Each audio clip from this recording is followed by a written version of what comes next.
Bueno, buenas tardes a todas, a todos. Les damos la bienvenida. Mi nombre es Fernando Gaspar. Soy director de creación artística de la Universidad de Chile y parte de la Red de Artes y Humanidades del CUECH, el Consorcio de Universidades del Estado, quien en colaboración con el Ministerio de las Culturas, las Artes y el Patrimonio estamos convocando a una serie de conversatorios, también en conjunto con el programa Puntos de Cultura Comunitaria. Soy básicamente muy malo para este trabajo, así que pueden levantar todas las cejas que quieran y alguno podría levantar la mano si me equivoco. Bueno, la red de Artes y Humanidades del CUECH es un espacio de articulación entre las universidades estatales que promueve, por cierto, la importancia de la generación de conocimiento en nuestras áreas, ya sea a través de investigación y también de creación artística.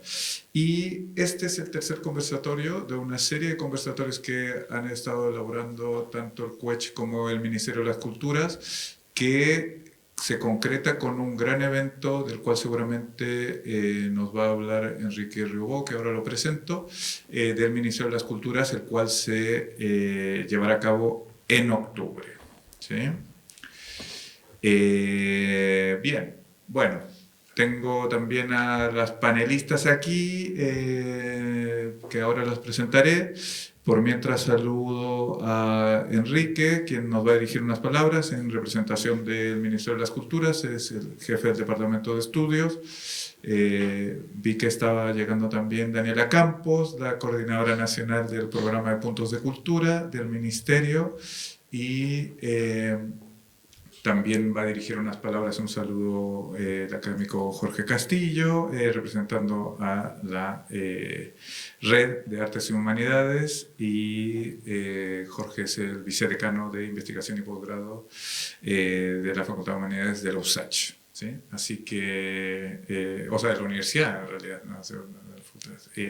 Bien, antes de presentar a nuestras participantes y por supuesto agradecer a Fernanda García, dueña de casa, directora del museo, por realizar o por permitirnos realizar este conversatorio hoy acá. Le voy a dar la palabra a Enrique Riobó del Ministerio de las Culturas, quien va a hacer un saludo y algunas reflexiones sobre la mesa.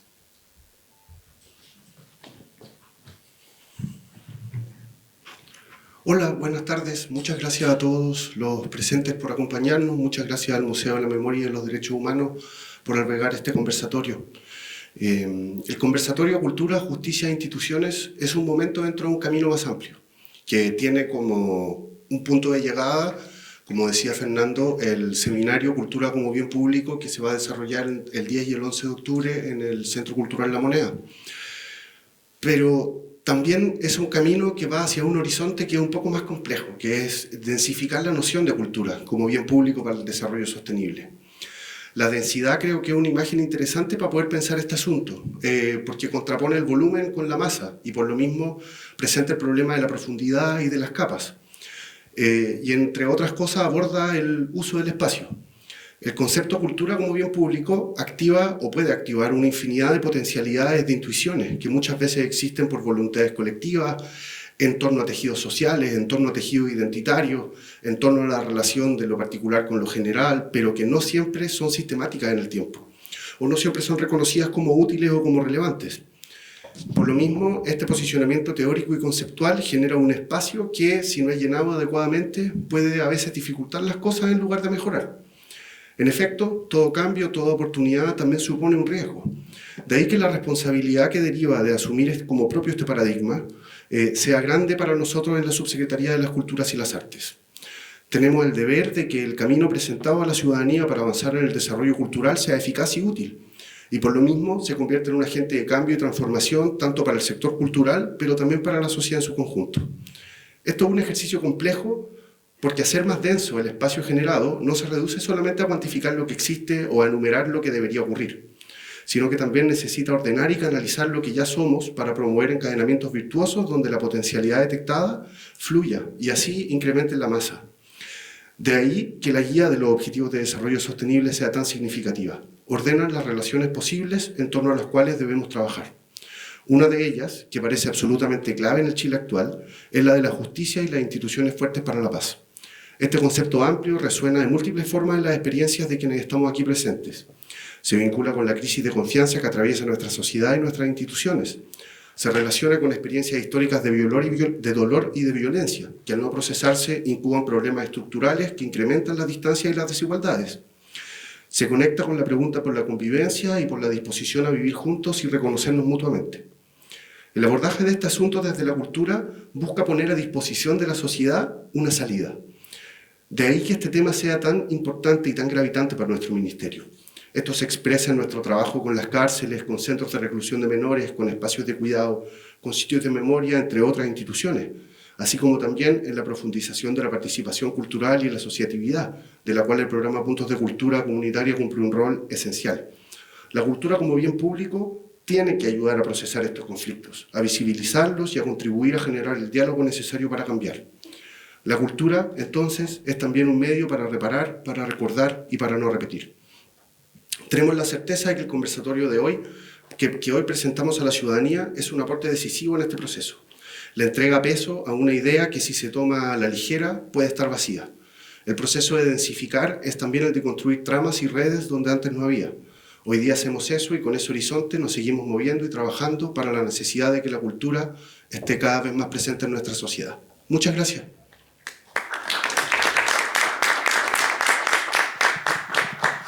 Muchas gracias, Enrique. Y bueno, doy la palabra para también un saludo a Jorge Castillo de la USACH en representación de la Red de Artes y Humanidades del Coach.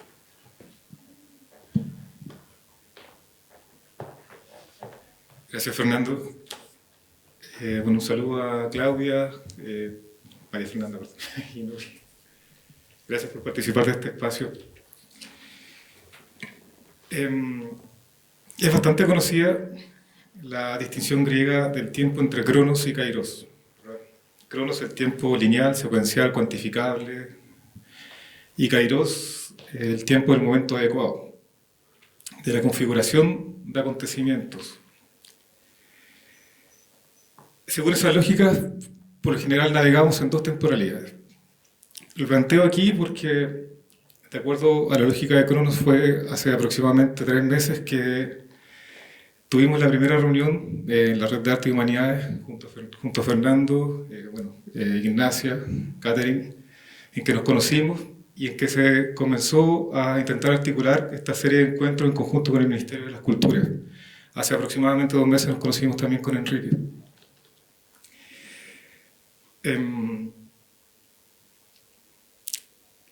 Pero de acuerdo a la lógica de Kairos se ha entretejido también otra temporalidad, que es quizás la del sentido.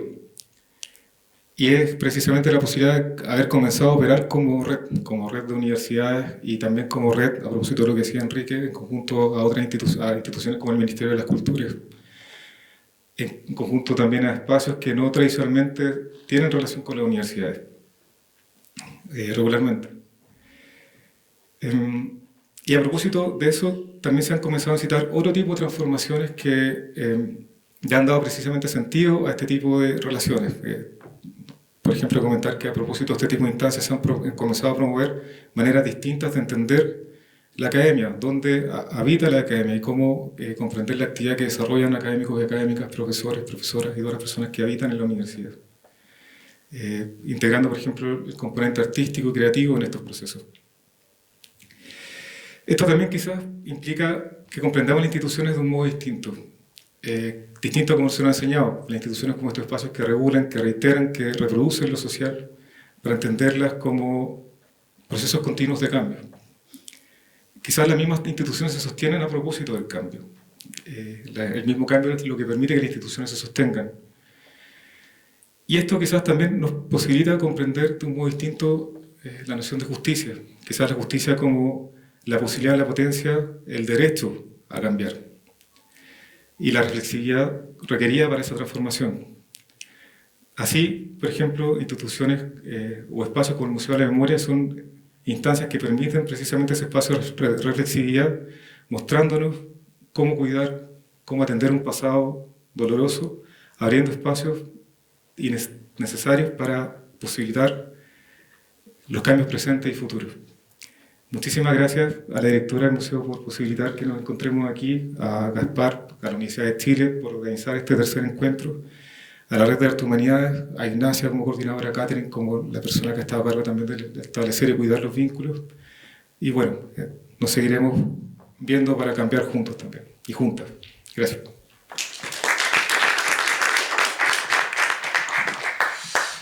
Muchas gracias, Jorge. Bueno, hemos escrito acá en el guión que el conversatorio Cultura, Instituciones y Justicia se plantea desde la concepción de la cultura y las artes como un medio para la justicia, la memoria y la reparación.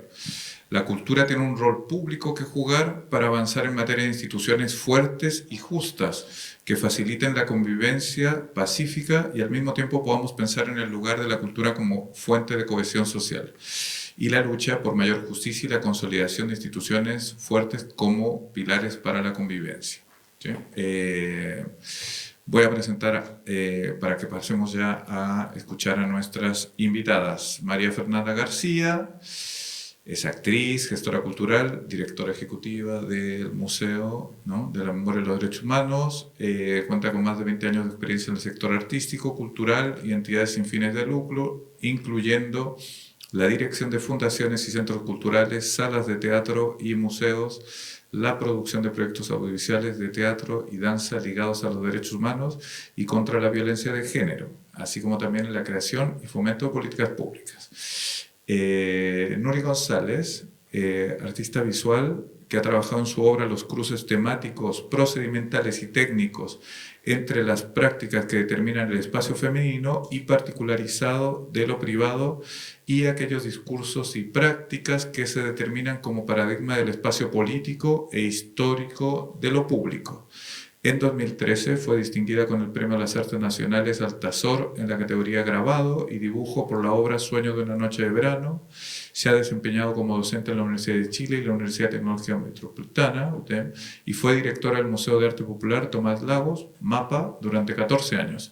Actualmente es profesora titular de la Universidad de Chile y coordinadora del Magíster en Artes Visuales de la Facultad de Artes de la Universidad de Chile. Y Claudia Vicuña, bailarina, coreógrafa académica y subdirectora actual del Departamento de Danza de la Facultad de Artes de la Universidad de Chile. Se ha desempeñado como creadora e intérprete en el ámbito de las artes escénicas. Ha recibido reconocimientos como el Premio del Círculo de Críticos de Arte en el año 2011, además del Premio a las Artes Nacionales Altazor 2006 como Mejor Bailarina y en 2023 Trayectoria Mujer Artista Destacada en los Premios Regionales de Culturas, Artes y Patrimonio de la Región Metropolitana. Desde el año 2017 ha dirigido proyectos de investigación y creación enfocados en la relación cuerpo-naturaleza desde perspectivas ecosomáticas, colaborando de manera interdisciplinaria con el Núcleo Blanco y actualmente está a cargo de la obra Ritoque Campo, que se presenta todavía este fin de semana en el Teatro de la Memoria, la cual recomiendo particularmente, así que pueden ir a ver el trabajo de Claudia ahí. ¿Sí? ¿Estamos? ¿Todo bien? Ya, súper. Ya, vamos a empezar. La dinámica es obviamente escuchar a Claudia, a Nuri, a Fernanda sobre las temáticas que nos convocan. Yo voy a hacer una pregunta, reflexión detonante y les iré dando la palabra y ustedes irán comentando y ahí nos vamos enredando un poco en esta conversación, ¿sí? Bueno, evidentemente nosotros quisimos invitar a personas con una trayectoria artística consolidada, donde abordaban las temáticas vinculadas a los temas que nos reúnen, dígase temas como la memoria, temas como la defensa de derechos humanos, temas también que implican, por cierto, la convivencia en nuestras comunidades y además representan a instituciones que creemos que son instituciones que pueden tener relevancia precisamente en generar debates sobre estas temáticas y al mismo tiempo ser instituciones que de alguna manera encabecen, dirijan, promuevan estos debates públicos en Chile en particular, ¿no? Por tanto, lo primero que me surge preguntarles es sobre el rol de las artes y los artistas para la cohesión social y el mejoramiento de la convivencia. ¿Cómo lo experimentan ellas desde sus experiencias laborales? Por supuesto también como públicos, ¿no?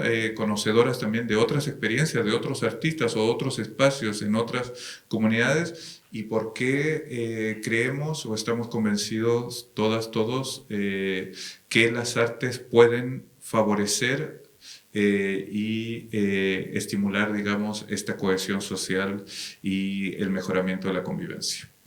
No sé quién quiera comenzar.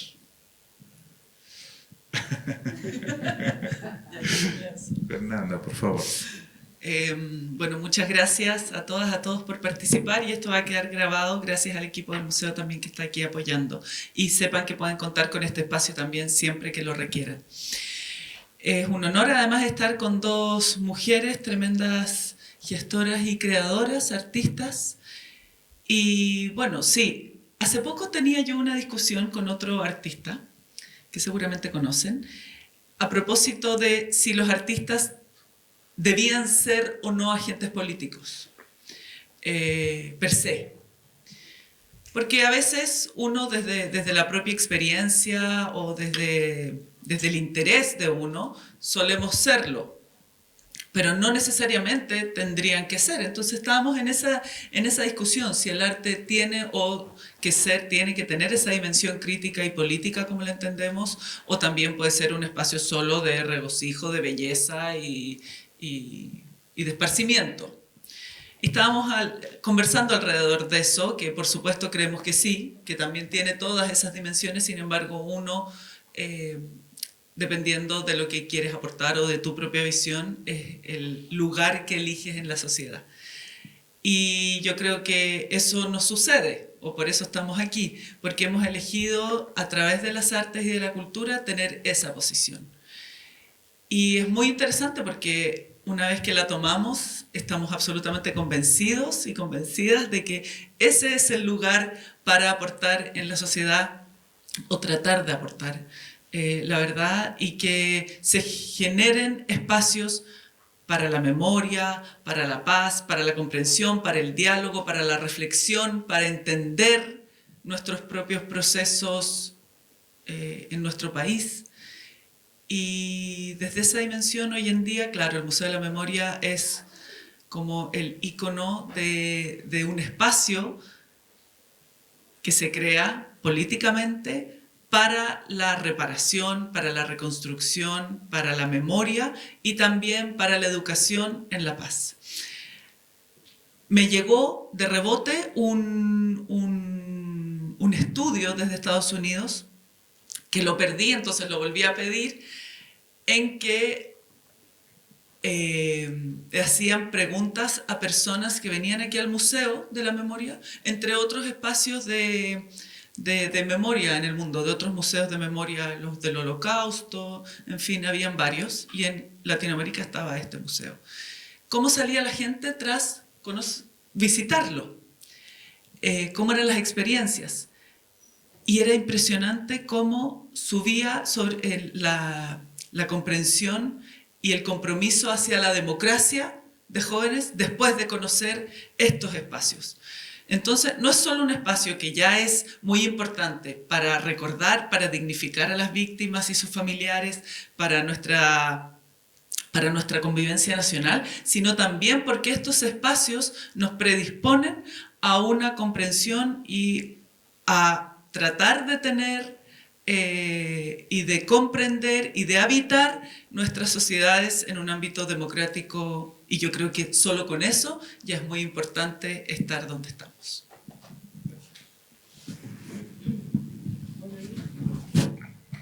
¿Así nomás? Sí.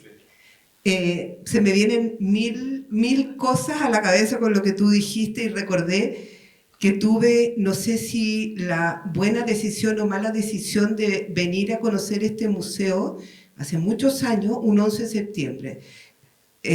Fue terrible, o sea, ese día. También un poco por lo que tú planteabas del camino que uno decide tomar en el campo del arte, yo pienso, y como lo he dicho como 2 veces hoy día, que un artista, y desde mi punto de vista, las obras son problemas que uno resuelve a través del arte, y que un artista siempre, para mí, lo que hace está totalmente relacionado con el momento político histórico en el cual le tocó vivir y en el cual le toca hacer obras. Y eso también me lleva a pensar, porque yo elegí un par de obritas para mostrar, para explicar algo, y mirando dije, a ver, bueno, elegí una del 2001, dije 2001, hace 24 años, o sea, está cruzado el trabajo que uno hace desde siempre de eso, porque el trabajo de arte para mí es muy psicoanalítico, esa memoria que uno tiene, y yo el día del golpe, que me dijeron que no es cívico militar, sino que civil militar, me lo dijo Manuel Antonio como Garretón, que no había que equivocarse con eso. Yo tenía 12 años, entonces lo que yo viví no eran mis amigos que se iban porque los padres se iban. O sea, bueno, yo era una meticha, a los 11 años era de la Federación Izquierdista de Estudiantes Particulares, y fui a muchos trabajos voluntarios que partíamos de la UNTAC, tomábamos desayuno en el famoso comedor de la UNTAC. Entonces, así fue mi vida, mi historia, y quedó media truncada. No fui de los que se fueron, o sea, mi familia no se fue, pero entonces uno está marcado por esa cuestión, y nada, pues, yo crecí en dictadura. Mi educación media, la Universidad de Chile completamente intervenida. Entonces, obviamente, eso se traslada a las obras. Y quizás, ¿qué quiere uno hacer con las obras? Es de alguna manera, para mí hay una cuestión que es clave, que es no olvidar. Y siento que las obras pueden de pronto aportar a la sociedad desde ese lugar de poner esa imagen para no olvidar. Eso quería decir. Hola a todos, todas. A ver, yo considero que un artista siempre es político.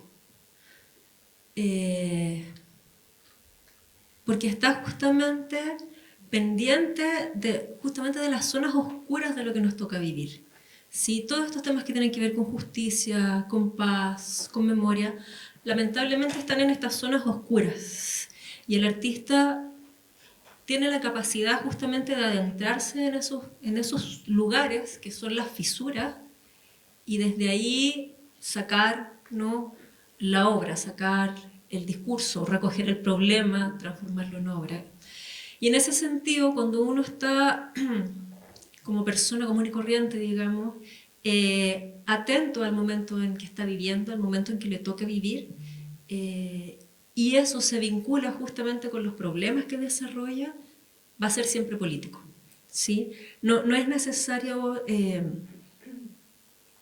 Desde esa perspectiva, lo que quiero decir es que todo es político también, y tiene distintos matices, distintos tonos, distintos énfasis, pero uno está ahí en esa reflexión. Y justamente yo lo que quisiera tal vez revelar en esta pequeña intervención es justamente eso, ¿no? Lo político no es un activismo necesariamente, no es participar de un partido, ¿sí?, sino que tiene que ver con recoger, masticar y reflexionar sobre el estado de las cosas. Eso es lo político, ¿sí? Poder observar el estado de las cosas. Y desde ahí no ya viene más el vuelo creativo, donde uno puede vincular más, menos con distintas cuestiones. Por ejemplo, en mi caso, yo me dedico a la danza contemporánea, que tiene también un abanico bastante amplio de desarrollo. Y, por ejemplo, yo estoy vinculando en la obra que les comentaba recién Fernando, cuerpo, naturaleza, porque esta obra habla de los campos dunares de Ritoque, y también memoria, porque justamente lo que hace la obra es hacer un nexo entre el campo dunar de Ritoque y el campo de concentración de Ritoque. Y ahí lo que estamos haciendo es vincularlo a través de la cuestión de la memoria geológica de las dunas, y el intento de borramiento de la memoria al botar el campo de concentración, donde hoy en día existe solo un monolito que fue puesto hace pocos años. Entonces, a lo que voy con eso no es que uno ya, desde el vuelo más artístico, empieza a hacer estas conexiones, estas reflexiones, y atravesarlas también desde sus disciplinas, que hoy en día también están bastante no expandidas, no, por lo menos la danza contemporánea no es tan rígida, integra bastantes otras cuestiones. Muchas gracias. Sí, muy interesante las reflexiones. Pienso de inmediato en lo que está señalando Claudia también de la obra de Nuri, ¿no? Esta vinculación de memoria y espacios, digamos, naturales, ¿no? Todas las obras de Nuri vinculadas al mar, ¿no? Y por supuesto a detenidos desaparecidos o personas arrojadas al mar. Y también muy interesante cómo Fernanda abre esta discusión respecto a la posición política, ¿no? De las artes, ¿no? Evidentemente que hay una intención política, como bien dice Claudia, no partidista, sino como una definición, ¿no? De una concepción de mundo, una concepción de sociedad, una concepción de futuro en construir un espacio como el Museo de la Memoria y quiero llevar la conversación, aunque sea unos minutos, porque también para la Red de Arte y Humanidades es fundamental otra disputa política que existe hoy en día respecto al conocimiento en las universidades, ¿no?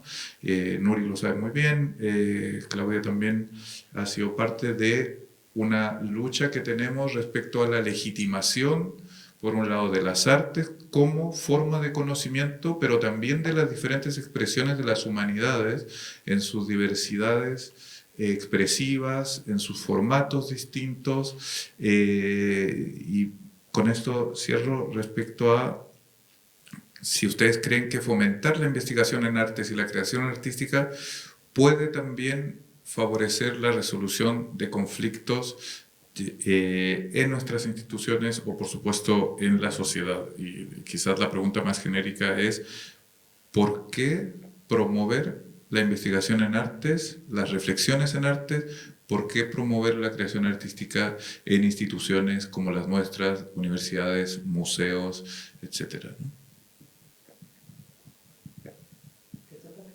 No, hagamos así.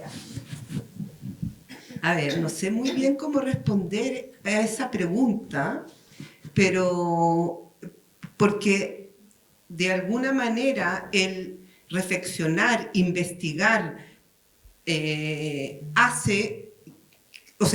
conocimiento, pero también crea diálogo y crea como comunidad. Y esa cuestión es clave. Entonces, quizás yo estoy como demasiado pegada en la cuestión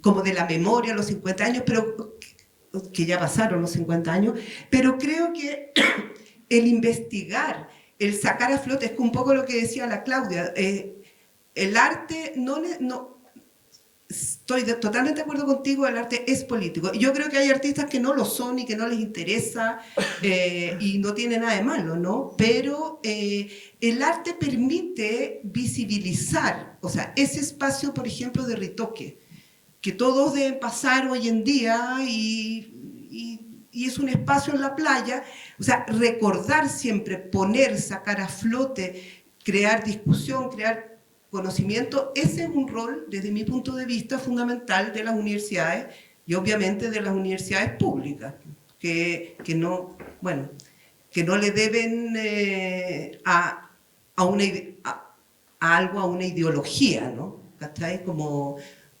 privada o de lucro, qué sé yo, porque ya sabemos que no nos financian y que las universidades públicas tienen que generar sus recursos, lo cual es la gran deuda de esta vuelta a la pseudodemocracia, ¿no? Yo creo que la gran deuda post-dictadura es no haberse hecho cargo de sus universidades públicas y que las universidades públicas tienen que mediar y defenderse y seguir teniendo un rol, y en ese sentido creo que el arte en todas sus expresiones y las humanidades son claves para vincularse, dar cuenta, hacer comunidad y no, bueno, como loro, no olvidar. Eso.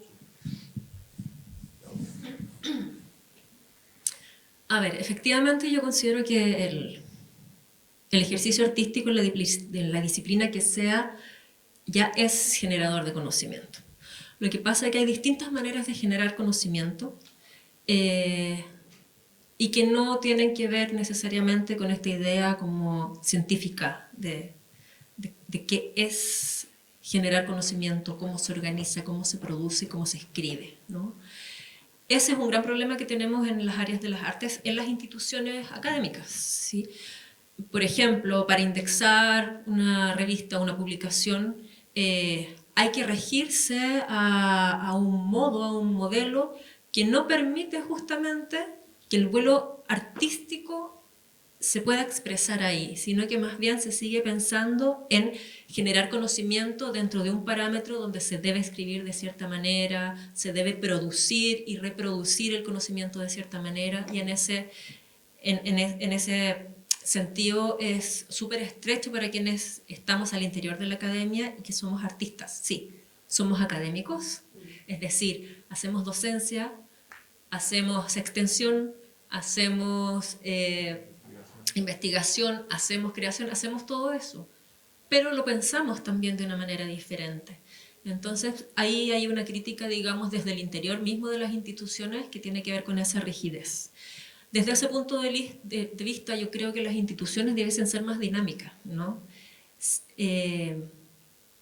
Si bien contienen historia, contienen conocimiento, contienen un montón de cuestiones que vienen, también debieran tener esta posibilidad o esta perspectiva de también ir generando diversos modos más dinámicos también para permitir justamente no solo la producción artística, sino que la valoración de la producción artística y abrirse a nuevos modos de generar conocimiento desde ahí. Y justamente creo yo que en la medida en que se abra estos nuevos modos, lo que se hace es generar redes y es generar diálogo, ¿sí? Y es generar un vuelo reflexivo distinto.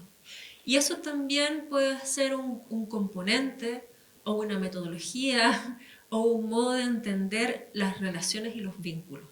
Y desde ahí también permite, creo yo, tener un diálogo y un vínculo mucho más directo y abierto con lo que está fuera de la institución. Porque la institución tiene que vincularse, tiene que hacer una vinculación con el medio, pero no de esta manera jerárquica en que va y dice cómo se hacen las cosas, sino que en un diálogo donde justamente se pueda permear de esos otros conocimientos que no provienen justamente o exactamente de esta visión más académica. No sé si contesté la pregunta, pero por ahí me fui.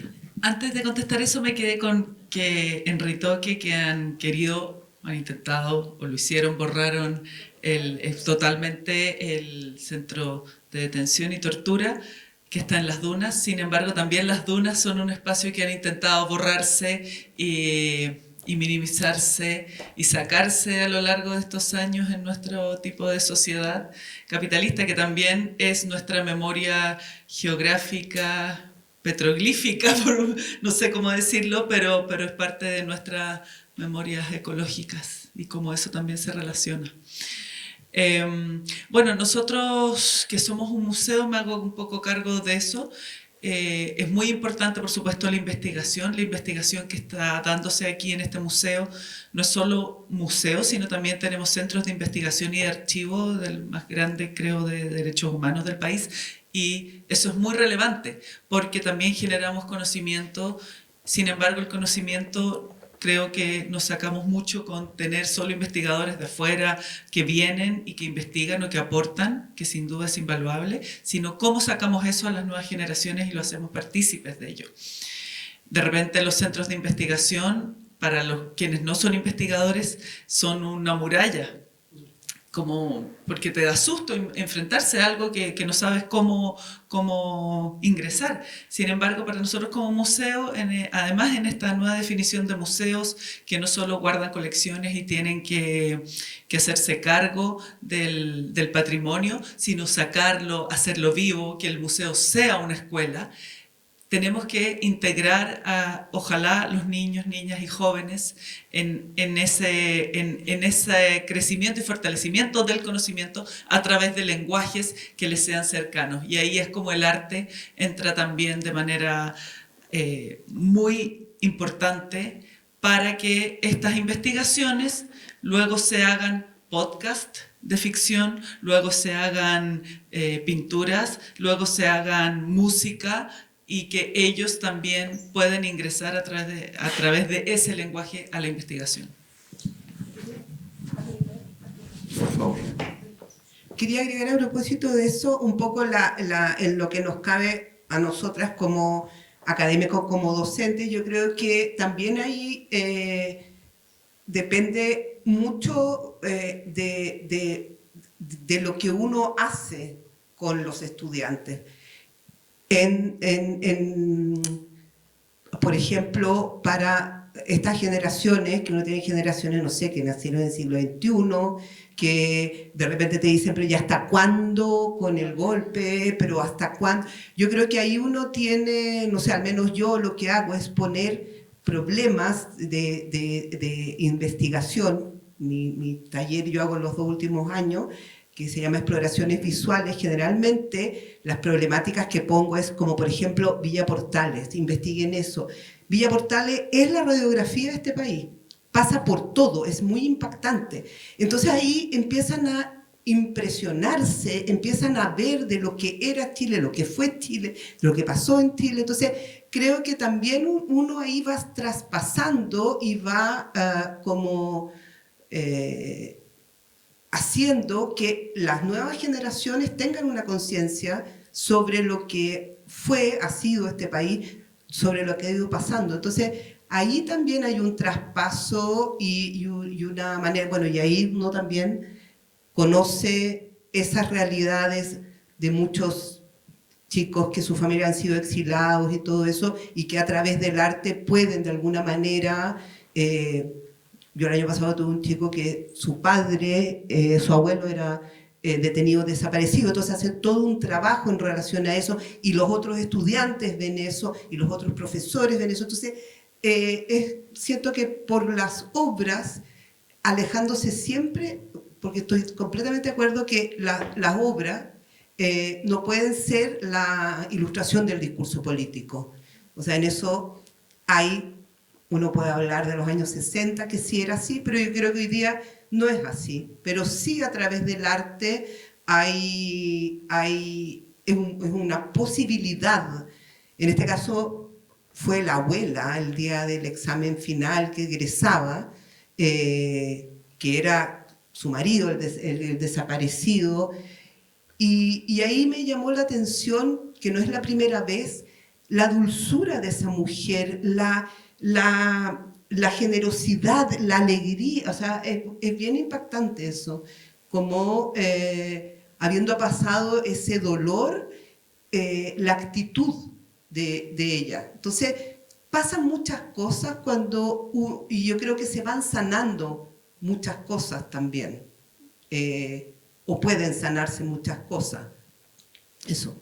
Sí, muchas gracias. Sí, de sus reflexiones me hace pensar, por un lado, interesante que Fernanda habla del centro de documentación a propósito de la pregunta, porque efectivamente este es un museo, como también los artistas se nutren de otros saberes, ¿no? Otras formas de transmitir el saber, en este caso testimonios, obras de arte que se han recuperado. Nosotros tenemos un proyecto interesante que va a iniciar un proceso de residencia en el Foro de las Artes de este año, de una artista muy joven, Sofía Hansen, que hace, que hace un trabajo en torno a las cartas de su abuelo, que se las envía, imagino a la abuela o a familiares, y cómo ella genera un producto, entre comillas, audiovisual de un testimonio y lo descompone visualmente, gráficamente, y lo exhibe en un espacio cinematográfico, micro, así que es un trabajo que va a estar en la Bienal de Artes Mediales el próximo año, que tenemos una apertura de proceso este año en el foro que organiza la Universidad de Chile, pero solo para redondear esta idea de cómo hay muchas formas de transmitir conocimiento que no son necesariamente las validadas o legitimadas por las agencias de acreditación y de valoración del quehacer de universidades, y cómo son tan relevantes para espacios como el museo de la memoria, ¿no? Voy a hacer un cambio de ritmo en este baile acerca de algo que está directamente relacionado con el ODS que nosotros queríamos poner también en la conversación, que tiene que ver con la construcción y fortalecimiento de instituciones para la paz, ¿no? El concepto de paz o de una sociedad pacífica también tiene sus contradicciones, y lo sabemos quienes todos lo vivimos desde esta cultura como securitaria, y por supuesto que el golpe y la dictadura, una de sus grandes premisas era pacificar el país. Sabemos perfectamente lo que significa la pacificación de la Araucanía, ¿no? Entonces, quería un poco como invitarlas a que pusiéramos en conflicto estos diversos significados y sentidos, tanto históricos como actuales, en la democracia y los derechos humanos, en torno a la búsqueda de la paz, ¿no? Porque pareciera también que esa búsqueda puede ser negadora de reflexiones, de críticas, de debates y de disensos, ¿no? Fernanda, no sé qué quieres decir. Sí, claro, están esas dos lecturas, podría decirse, como si fuera una desactivación de las demandas, del diálogo incluso, o de las discusiones. Y hoy en día, como está entendido la paz en los ODS y en otras partes del mundo, estos diálogos para la paz, yo creo que tenemos que entenderla y ser súper responsables de decir que una sociedad en paz o buscar la paz no significa que sea una sociedad dormida y en la que no reflexionemos, no disputemos y no seguimos en disputar esos espacios que creemos que son aún necesarios. A propósito de eso, estuve en Colombia la semana pasada, un país muy convulso aún, donde hace 60 años se siguen traslapando distintas formas de disputas territoriales, económicas, políticas, que son tremendas y terribles, en que está ahora, además de antes los militares, los paramilitares, el ELN, la FARC, ahora el narco y los escindidos, y siguen estando muy, muy presentes en la sociedad. Fuimos precisamente a Diálogos por la Paz en territorios, y me llamó muchísimo la atención lo conflictuada que es, que uno ve en la sociedad, sin embargo, lo resilientes que son y cómo siguen peleándole en paz, porque paz es llevar una sábana con un proyector a lugares y territorios cooptados por la FARC o por el narco, ya no se olvida de qué territorio es cuál, lo tiene cada uno. Pero, y la paz es hacer esa afrenta, porque es una afrenta política, y ponerse en la mitad para llevar una película X que habla sobre los desaparecidos en Brasil o en Chile. Y que se llene de personas. Eso, sin duda, era un acto que uno lo ve heroico, muy político, de tomarse los espacios y los territorios para que haya un momento en que la gente se olvide y salga en comunión, juntos, todos, a ver esta película por la tarde.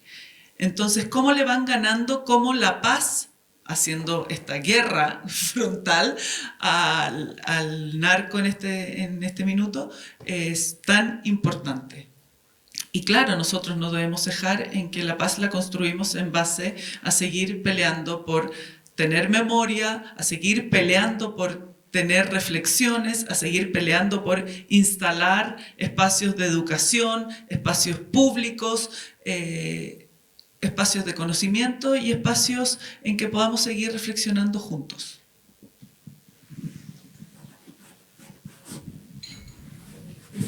Cada vez más. Súper cortito. Yo la verdad que creo que todo eso es heroico, valorable, pero tú nombras paz y se me vino Palestina. Entonces, a mí me atrapa el alma y es como la gran pregunta. Cuando se habla de paz, cuando uno piensa en paz, o sea, que en territorios completamente debatidos como Latinoamérica, y lo que tú acabas de contar, o sea, en todo en Latinoamérica, el mundo, Oceanía, pero se me viene inmediatamente Palestina y de verdad no puedo creer que como seres humanos, como sociedad, estemos asistiendo a eso y seamos incapaces, no es porque no queramos, como que el mundo, la sociedad no ha sido capaz de frenar eso. Es un horror, es un horror. Y como que ya está pasando a segundo plan o no lo sé, o sea, el mundo entero es un horror en rigor, ¿no? Pero ese es como la manifestación. Además, pensaba también en la cuestión mediática, o sea, cuando fue el golpe no existía internet, no existía ni una cuestión, nada, quizás todo hubiese sido un poco diferente si se hubiese podido mandar imágenes como sucede hoy, que es más difícil, ¿no? Como tapar las cosas. Ya sabemos ya cómo le fue a Hermosilla con los chats, ¿me entendí? O sea, como hoy en día. Pero se me viene Palestina y digo, la paz, o sea, son los seres humanos o la COSD o la esa, ¿cómo nombraste? O la ODS o la ONU. ¿Qué valor tienen hoy en día si hemos visto ante nuestros ojos y cada día es más terrible? No sé, entonces ahí tengo como un punto de interrogación y como no hay respuesta, no es que no tenga respuesta, es como, ¿qué puede uno decir frente a eso? ¿Cachai? Como encuentro que nos sobrepasa, nos aplasta y eso. ¿Salta? Sí, claro, yo solo pienso en de qué hablamos cuando hablamos de paz. O sea, porque hoy en día yo creo, sin reflexionar tan en profundidad, pero pienso mientras estamos conversando, que a nosotros se nos ha vendido la paz como seguridad. Y la seguridad no necesariamente genera paz, ni siquiera genera seguridad. O sea, ya sabemos todo lo que puede pasar, por ejemplo, en una dictadura que habla y lleva como estandarte la paz. Y claro, podrían no haber asaltos ni robos dentro de ese régimen, pero ahí no hay paz, ni siquiera hay seguridad, porque sabemos las cosas que pasan. Y claro, la paz no es seguridad, pero ¿qué es la paz? Tal vez lo que sí yo podría decir es lo que me imagino que ayuda a la paz, a algo que se llama paz, que tiene que ver con, primero que nada, la educación, por ejemplo, la memoria, la educación cívica, que no existe, que son todas cuestiones que justamente lo que se ha tratado de hacer es de ir borrando, ¿no? De ir sacando, de ir quitando, porque genera reflexión, genera opinión, te da la capacidad de poder observar la injusticia. La paz tiene que ver con la justicia, ¿no? Sabemos, ¿no? No hay justicia, o sea, no hay paz si no hay justicia, no hay olvido si no hay justicia.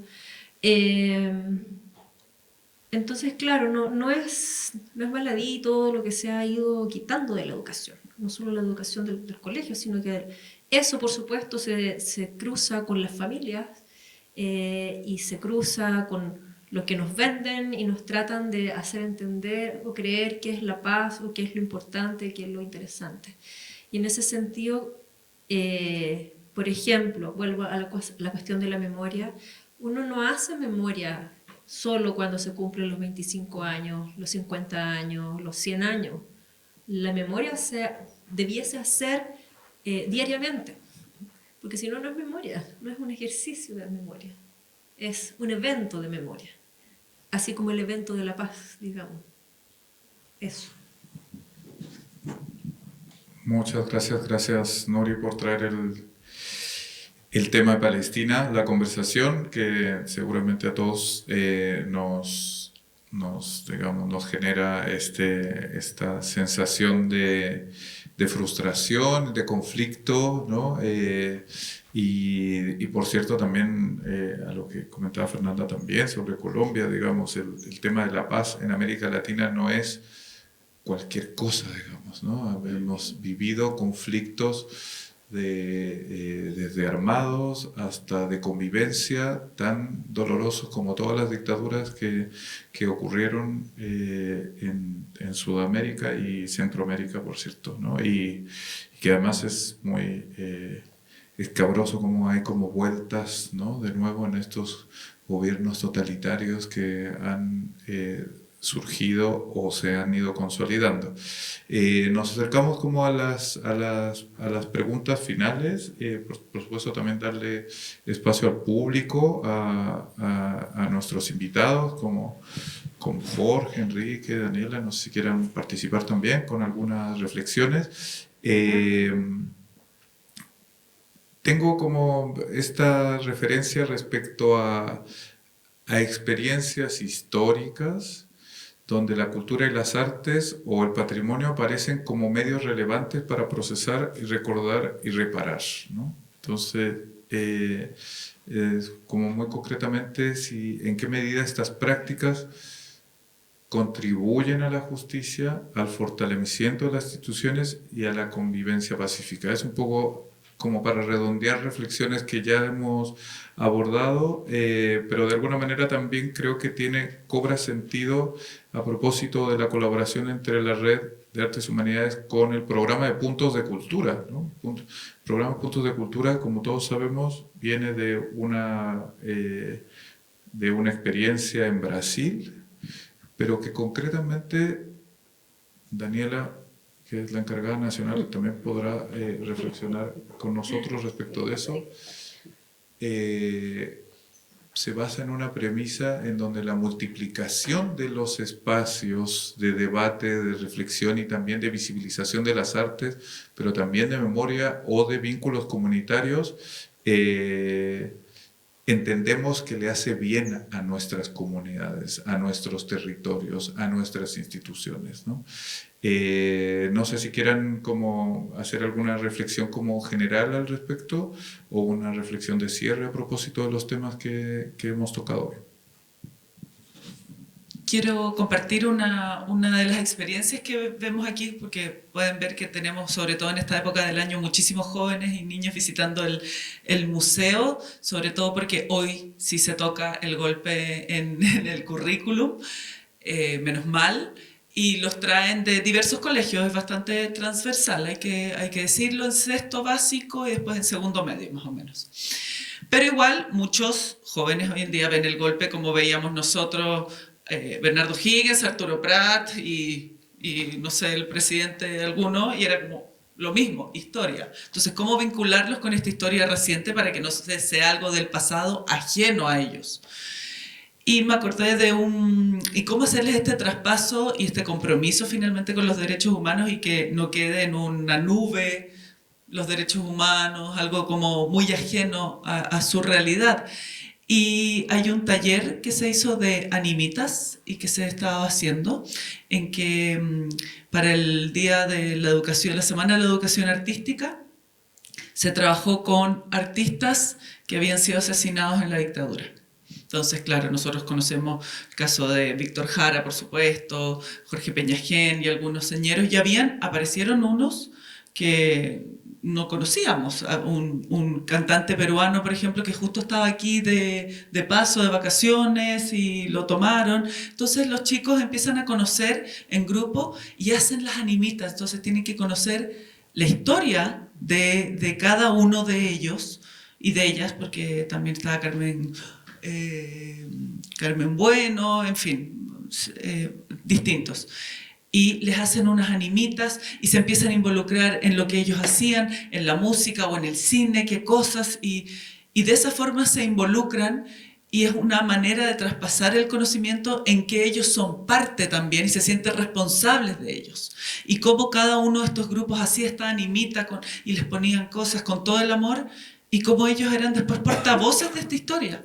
Por lo tanto, ellos se comprometían, y es una forma muy pedagógica, artística, pero muy concreta de hacerles el traspaso de memoria y que en el fondo sean ellos ciudadanos y que formen parte de una sociedad en que realmente entiendan lo que significa la dictadura, entiendan lo que significa una democracia y entiendan lo que significa la valoración a los derechos humanos. Yo creo que esas también son formas en que nosotros tenemos que comprometernos a traspasar. Sí, yo cortito quisiera solo decir que justamente el arte, no hablo de cultura, hablo del arte en particular, tiene la capacidad de ser un medio para poder decir aquello que está prohibido que se diga o aquello que no tenemos tan claro, pero que estamos ahí sintiendo o percibiendo, ¿no? Entonces, desde ese lugar, la producción artística efectivamente es un lugar donde se guarda la historia, los hechos concretos, el sentir de ese momento, ¿sí? No solo como el gesto de lo concreto, sino que también de aquello que no se decía y que no se podía verbalizar porque era más inasible. Entonces, en ese sentido, salvaguardar, ¿no?, toda la producción artística es súper importante, porque también es una manera de hacer historia, de poder ver la historia, de poder entenderla desde otro lugar y de poder guardar la memoria y cuidar la memoria. Y en ese sentido también es súper importante que luego esas obras tengan espacios donde mostrarse. Entonces ahí un poco lo que tenía que ver con tu pregunta, ¿no?, los espacios que guardan, ¿no?, el arte.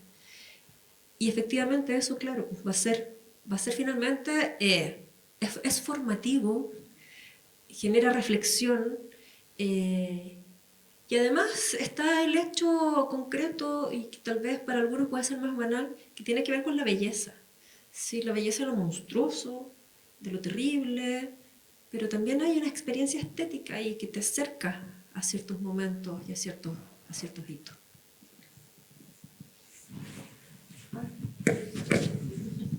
Ya no sé qué decir. No, lo que pasa es que, claro, creo que un artista no tiene doble vida, en el sentido que uno no es artista de lunes a viernes y el viernes a las 6 de la tarde cuelga como la sotana, es decir.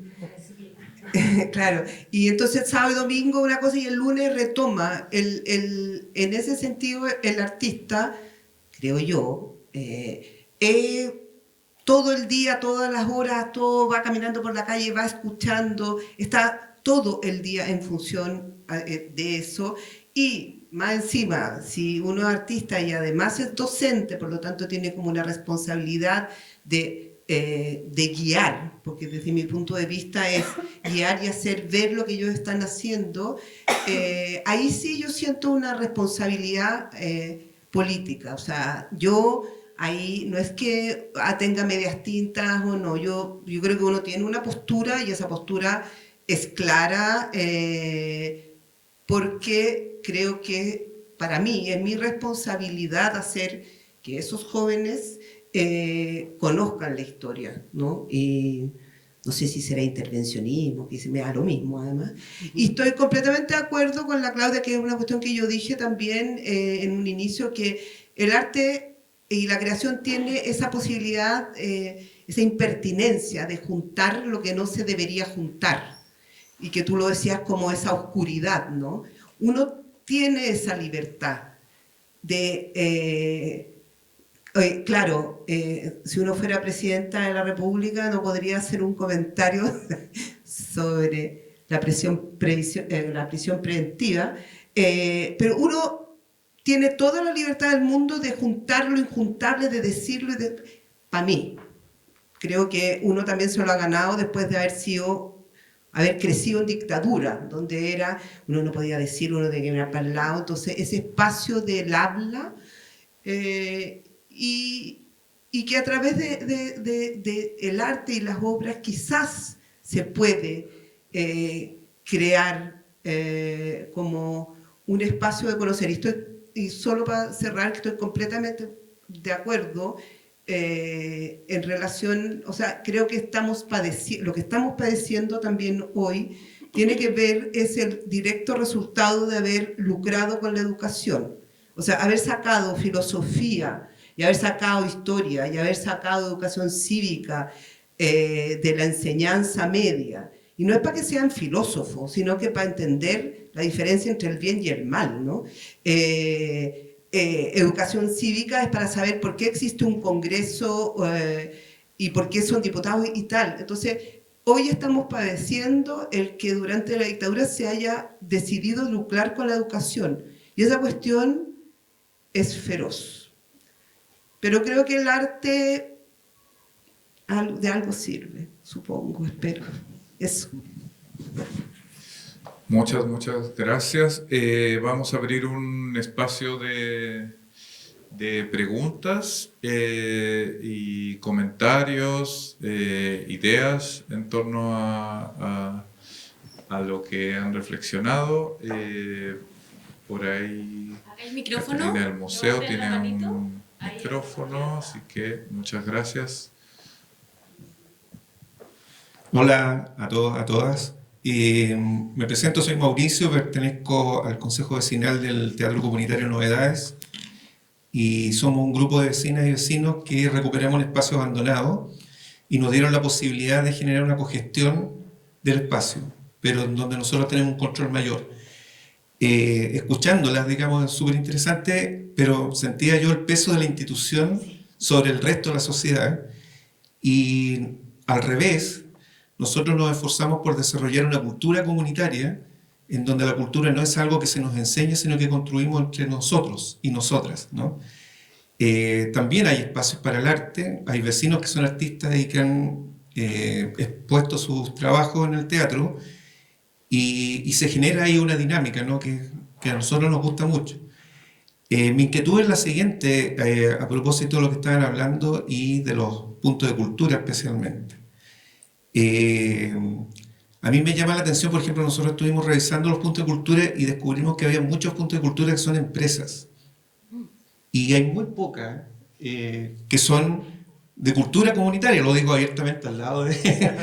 sin temor a equivocarme. Y la inquietud que nosotros teníamos es qué entendían por cultura. Porque, por ejemplo, nosotros estamos acá en el barrio Yungay, hay un sector que trabaja la idea del turismo cultural, y nosotros estamos trabajando la cosa más popular, ¿no? El vecino y la vecina que con dificultad llega a fin de mes, que de repente llega los días miércoles, ve una película, por ejemplo, el Museo de la Memoria nos ha prestado en algunas ocasiones películas que damos gratuitamente, y nos relacionamos con los vecinos, tenemos una relación también con la gente que va, que es distinta, ¿no? Nosotros no los vemos como clientes pasivos que llegan a comprar un producto y se van, sino que ellos conversan con nosotros, conversamos la historia del teatro, hablamos del barrio, hablamos de la posibilidad también de que ellos presenten cosas, que hagan reuniones, etcétera, ¿no? Llegan abuelitas a hacer yoga, hay todo tipo de actividades y expandimos la noción de cultura. Entonces, este tema de los puntos de cultura, que esa era la inquietud que aprovecho yo porque no tenía idea que también se podía hablar, nosotros de repente lo vemos como que hay grupos que lo ven como una especie de fondar chico, más que una oportunidad de desarrollar un trabajo. Ese es el temor que tenemos, que se produzca eso. Y por el otro lado, empresas que son, por ejemplo, puede ser un café, que abre un espacio para una galería y ya sienten que están haciendo un trabajo cultural en el territorio, que a lo mejor conceptualmente puede ser, pero nosotros lo sentimos muy distante. Entonces, el apoyo tampoco es mucho, ¿no? Porque el presupuesto es bajo, ¿no? O sea, las prioridades de los gobiernos van por otro lado, ¿no? La cosa carcelaria, las policías, etc. A propósito de la justicia y la paz. Y nosotros nos hemos dado cuenta que, por ejemplo, en nuestro entorno va mucha gente, a ninguno de los vecinos que participamos ahí nos han asaltado. Se supone que el barrio Yungay es como la franja de Gaza de la delincuencia, pero nosotros nos damos cuenta, por ejemplo, que la zona del barrio Yungay donde hay menos espacios de esta naturaleza es donde más pasan hechos delictuales. O sea, por ejemplo, Yungay Norte, que es de San Pablo hacia Balmaceda, está lleno de puntos de crímenes, qué sé yo. El corazón de Yungay, que para nosotros es San Pablo o Agustina, no. Es mucho más bajo, salvo en la periferia, más hacia Matucana. Entonces, mi pregunta, mi inquietud, y lo planteo a propósito de los puntos de cultura, es eso. ¿Cuál es el objetivo de los puntos de cultura? ¿Por qué tienen esa noción de cultura tan laxa que permite que un empresario acceda a 10 millones de pesos y lo mismo un esfuerzo cultural comunitario que a duras penas se sostiene? Esa es mi inquietud. Muchas gracias. No sé si... Me pasó el micrófono. Sí. Si quieres lo hablamos en el café. Bueno, yo aprovecho también, agradecer el conversatorio y un poco también complementar la idea de estos conversatorios camino al seminario que vamos a hacer en octubre. Tiene que ver con justamente ver la cultura como un bien público, ¿no? O sea, como poner esa temática en discusión. Y el desafío que nos hemos planteado desde el Ministerio con el Departamento de Estudio, con Enrique, con la Red de Artes y Humanidades, es justamente vincular esta tríada, ¿no? Que es la academia, el territorio y la institucionalidad pública, digamos, las políticas culturales. Y justamente porque se da esto, ¿no? O sea, escuchando todas las conversaciones y las reflexiones, efectivamente como la academia se mira en sí misma hacia sí misma. Entre los estudiantes y lo que recoge de alguna manera de la sociedad a través de los estudiantes, ¿no? El territorio, por otro lado, los puntos que efectivamente la institucionalidad reconoce a partir de ciertos criterios y que efectivamente ve los criterios, pero también ahí el territorio, dentro de las bases, por ejemplo, existe la posibilidad de reclamar y decir, oiga, ese punto, esa organización no es un punto de cultura, por favor, saquémoslo, y es parte de los procesos donde tenemos que iniciar ahora, ¿no? Que son esas retroalimentaciones también territoriales con la institucionalidad, donde la institucionalidad tampoco está acostumbrada a tener esa relación, porque siempre ha tenido una relación fondarizada, ¿no? O sea, el concurso paga un proyecto y Puntos de Cultura tiene un objetivo de generar un registro de organizaciones territoriales para poder generar un trabajo cogestionado de ida y vuelta, ¿no? Y de alimentar esta política pública. Y por eso también la importancia de la academia, que es también para alimentar la política pública, porque efectivamente creemos que el arte y la cultura y el patrimonio son ingredientes sine qua non al desarrollo humano. O sea, efectivamente un desarrollo en diversidad, además, en respeto, en derechos, justamente la práctica de los derechos económicos, sociales, culturales y ambientales se dan desde los estudios, pero se practican en los territorios intuitivamente también muchas veces, y se requiere ese ida y vuelta, ¿no? O sea, todo el rato. Entonces, bueno, dejar un poco como planteada también la pregunta, ¿qué pasa? ¿Por qué no nos podemos relacionar? Porque finalmente cuando hablamos de justicia, de convivencia, de paz, algo nos pasa socialmente donde cada grupo se siente en sí mismo como dueño de, no sé, de una forma de mirar el mundo, de diversidad, o nos pasa mucho a nosotros, o sea, todos hablamos mucho de la solidaridad, de la colaboración, pero es increíble cómo socialmente somos, cada uno se mira a sí mismo y cada uno busca sus propios intereses y espera que el resto busque para el resto, pero como que en realidad no, algo nos pasa ahí como sociedad. Entonces, un poco la pregunta y la invitación a las panelistas es reflexionar cómo vemos esa conexión, digamos, o sea, cómo convivimos, digamos, ¿no? Cómo convivimos la academia con el territorio. Solo un ejemplo, por ejemplo, con la universidad nosotros entramos por extensión, que era lo obvio, pero estamos trabajando con la Facultad de Derecho en el apoyo a los puntos de cultura. En la UTEM entramos también por extensión, pero estamos ahora trabajando con los auditores y con carreras que no tienen nada que ver con cultura, pero que es la necesidad efectivamente de las organizaciones, pero ¿para qué? No para ellas mismas, sino para poder relacionarse con el Estado, que les pedimos rendiciones y personas jurídicas, etc. Entonces, les dejo plantear como esa pregunta desde el punto de vista del rol de ustedes hacia la sociedad también como institución. ¿Puedo decir algo? Un poco respondiéndote, o sea, porque uno se pregunta, que la pregunta, por ejemplo, que nosotros venimos saliendo de 2 meses de toma, 2 meses de paro, todo mayo y todo junio, paro. Y claro, uno antiguamente, en la época de una, era, las tomas eran espacios de producciones, nada de eso sucede hoy en día. Ustedes no sé si saben, pero la crisis de la FED, que también era un gran movimiento, está todo un poco debilitado. Pero un poco lo que yo me quedé pensando, lo que tú decías en esa y en esa cosa de qué sucede adentro del aula o del taller de la universidad y qué sucede en ese afuera, esa dicotomía que de repente se le presenta a los estudiantes, ¿no? Que adentro podrían estar haciendo un ejercicio medio académico y salen, pero en rigor lo que hacen es pintar en la calle y tal. Bueno, eso es una cuestión que al menos en mi taller se trabaja mucho eso, pero lo que yo pensaba cuando tú hablabas de eso, quienes han sido estudiantes míos y que de pronto, y que son de Chiloé, tengo ejemplos de Chiloé, Coquimbo y Huasco, ponte tú, así que se me viene a la cabeza. En el fondo es poder darles herramientas para que ellos puedan volver a sus territorios o a sus lugares de base y poder traspasar, como darle manera de, no sé, que aprendan a hacer un bastidor de serigrafía con 4 palos y con una malla y no la hipertecnología. O sea, yo creo que uno puede aportar en eso para esas comunidades, con estudiantes que, no puedo dejar de decirlo, que ayer me llegó un mail de un estudiante que tenía una entrega y que me dice, profesora, no puedo ir porque anoche vinieron a amenazar a mi familia con cuchillos y mi abuela se descompensó y después fueron a amenazar a mis tíos y vive. Entonces, ese es el estudiante también que nosotros tenemos. Entonces, la cuestión es cómo uno les da un espacio y cómo uno les enseña técnicas o qué sé yo qué, ¿cachai?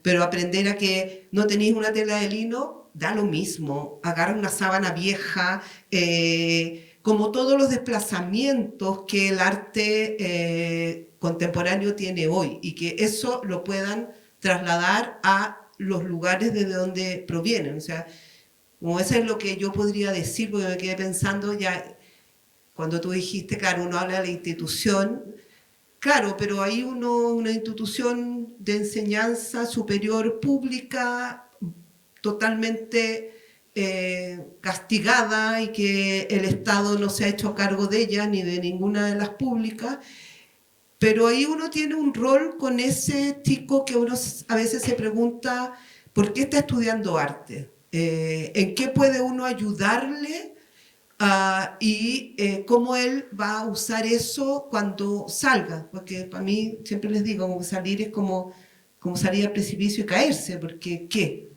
¿A quién le va a importar un chico que se tituló de licenciado en arte, no? Pero...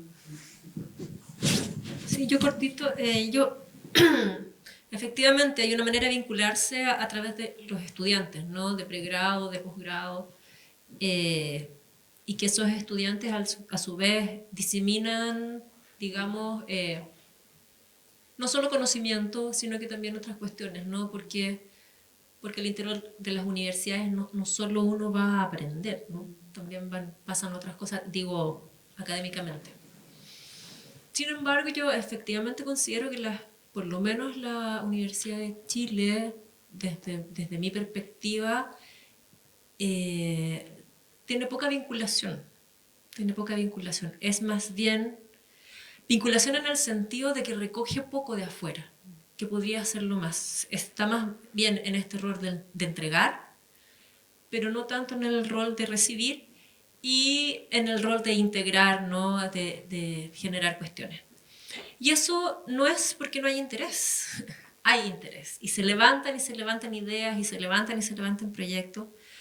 Pero aquí la gran cuestión tiene que ver, como decía Nuri, con financiamiento. Es así de concreto, o sea, no hay plata.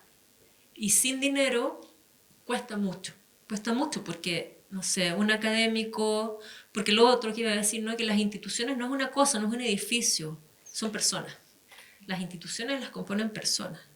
Y si esas personas están maltratadas, digamos, al igual que está la universidad maltratada, y a pesar de todo quiere generar, efectivamente se logran hacer cosas, pero no tal vez en la dimensión que uno esperaría para realmente propiciar este diálogo. Entonces, claro, son varios factores. Bueno, el vecino, nosotros como instituciones que hacemos personas, a veces nos cuesta, estamos ensimismados en lo que pasa adentro, que es mucho.